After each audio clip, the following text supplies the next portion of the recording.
In the late 1700s and early 1800s, U.S. states could hold presidential votes during a 34-day period, which turned out to be quite problematic.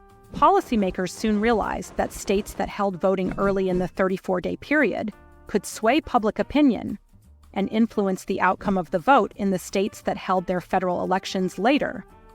Their solution was to unify the nation's election process by selecting a specific day when everybody votes. In 1845, Congress passed a law designating the first Tuesday after the first Monday in November as Election Day, a date that remains in place today. But what brought Congress to this conclusion? Much of America was farmland in the 19th century, and life revolved around strict routines of planting, harvesting, and selling crops. Wednesdays, commonly seen as market days for farmers, were quickly ruled out.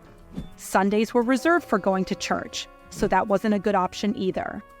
Because many people lived far away from polling stations, Congress also wanted to give voters time to travel to voting booths. Tuesday became the obvious contender, allowing enough time to travel after church without affecting the main business day. Farmers also influenced the choice of election month, as spring and summer traditionally mark planting season, while late summer and early fall were filled with harvests. So, it made sense to hold elections in November, when harvests were usually finished, but the coldest weather had yet to arrive. Nowadays, most countries around the world hold elections on Sundays, but America remains committed to its Election Day tradition.